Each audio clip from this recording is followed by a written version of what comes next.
It was 10 o'clock in the evening on a Viking cruise. I was chatting to the cruise director when an innocuous announcement came over the public address system. She immediately turned and ran away.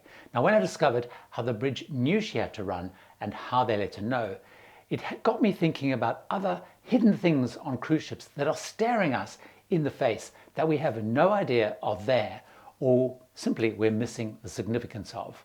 Welcome aboard, I'm Gary Bambridge. Let's explore these secrets lurking in plain sight all around us on cruise ships.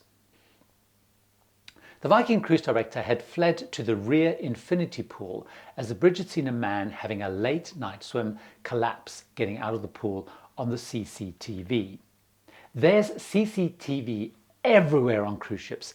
Next time on a ship, look up and you'll be amazed at the volume of cameras monitoring us. For example, on my recent Queen Mary 2 cruise, there were 8 in the fitness center alone. I think the only places without CCTV were the public bathrooms, the spa changing rooms, and in my cabin. Now this, of course, helped the man who'd collapsed on that deserted pool deck late at night get medical help quickly. But I found there is another aspect to it that was staring me in the face, literally. Facial recognition software is being increasingly used by the cruise lines. That photograph taken of me at check-in is not just so security can check it's me leaving and returning to the ship in port. It is so much more. Most lines have stopped printing out photographs taken by their photographers for me to go and find. Facial recognition software using that embarkation photo now identifies if I'm in any photo and allocates it to my cabin.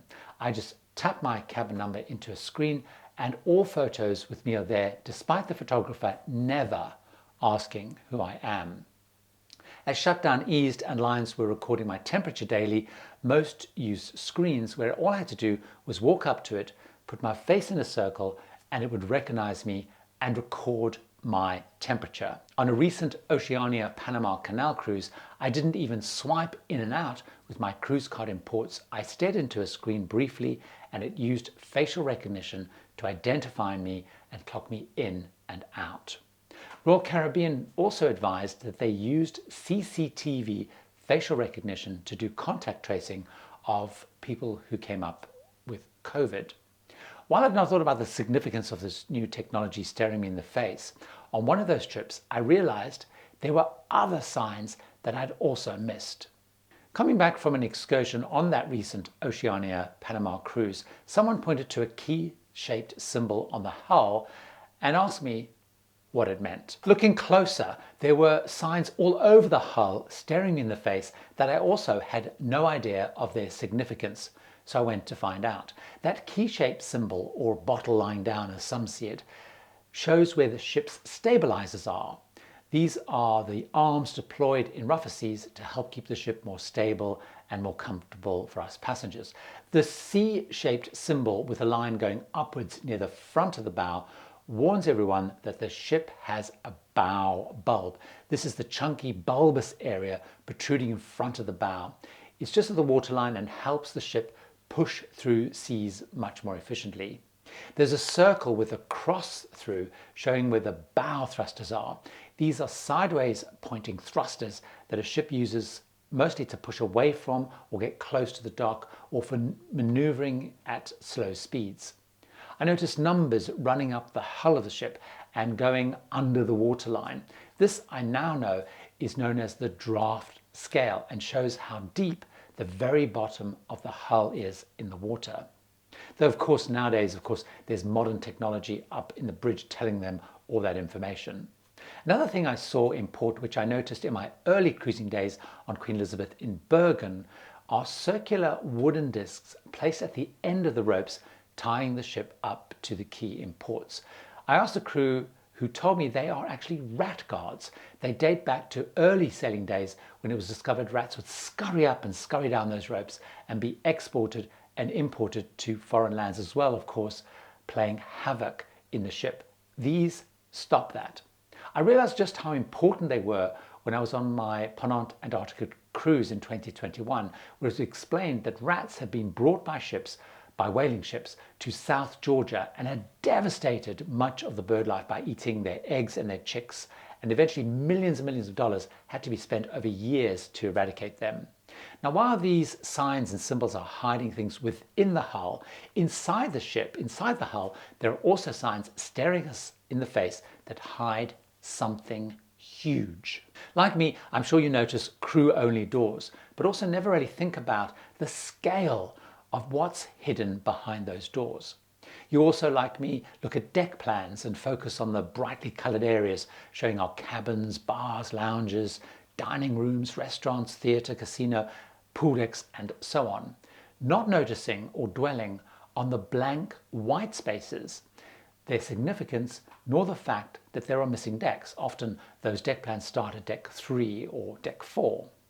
They hide another whole world, a ship within a ship. The passenger part of the ship I like to see as an outer case for a whole other ship hidden within, a vast and sprawling ship too.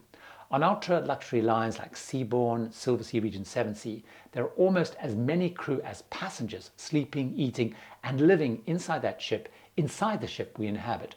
On huge mega ships like those of Royal Caribbean, MSC, Norwegian, and even new ships like Carnival, Mardi Gras, those all have around 2,000 crew living and working within that parallel ship.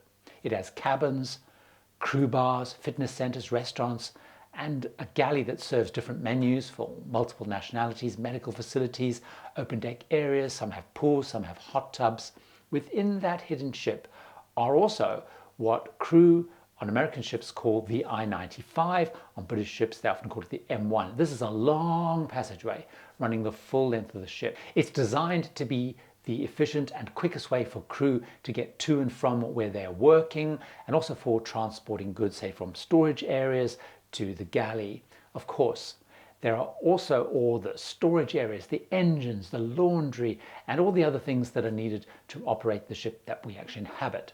Now, this hidden ship within is one of the biggest things staring us in the face on board that we miss or underappreciate, in my view.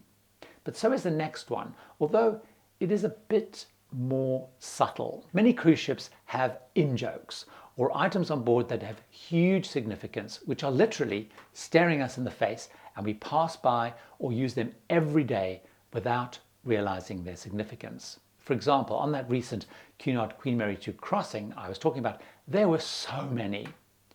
There's a Homer Simpson buried in one of the Art Deco panels near the Golden Lion pub. Sir Samuel's coffee shop is named after the original founder of Cunard. Corinthia Lounge is named after the very first ship to ever do a world cruise, which Cunard did on that ship in 1933. G32, the nightclub, is the name of the hull of the ship when it was being built and before it was officially named Queen Mary 2. What appears to be some modern art sculptures on the bow of the ship are actually spare propeller parts. Many ships have all these hidden jokes, memorabilia, and names of significance, and it's definitely worth asking about, especially if you go on one of the ship orientation tours on embarkation day. You'll be surprised what you discover. Now, while these all take some investigation and are less obvious, there is one other thing staring us in the face that we all assume we know what it's there for, but it's not the case. The ship's funnel is hard to miss, but they have always played a different role to what we passengers think they do, hiding that in plain sight, as it were. Way back in the days when liners like the Titanic were fueled by coal engines, the lines would often add additional funnels because they symbolized power and speed. Many liners had extra fake funnels with no purpose other than for marketing. Funnels still play a massive marketing rather than functional role still today. Of course, they still expel and direct exhaust fumes out, and they pull air into the ship for various equipment that needs it, but they are bigger and much grander than are actually needed. They're designed as symbols to identify and help the line be instantly recognized and to stand out, which is why each line has a different shaped funnel and uses different colors. For example, Carnival has their famous wing funnel. Holland America, their oval sort of shape. Celebrity have their chunky one with the X logo. The funnel makes ships easier also to identify in port and out at sea from a distance. It's certainly what I use to tell which line is out there at sea. As there is much wasted space inside these funnels as they're bigger and grander than needed, some cruise lines are starting to use funnels to incorporate different venues. Disney Wish, for example, has a suite within the funnel, and Carnival Miracle actually has a restaurant. There's something else about ship design that is staring us in the face, and we're missing what the lines are actually hiding. Have you ever noticed the layout of the ship is designed to make us spend more?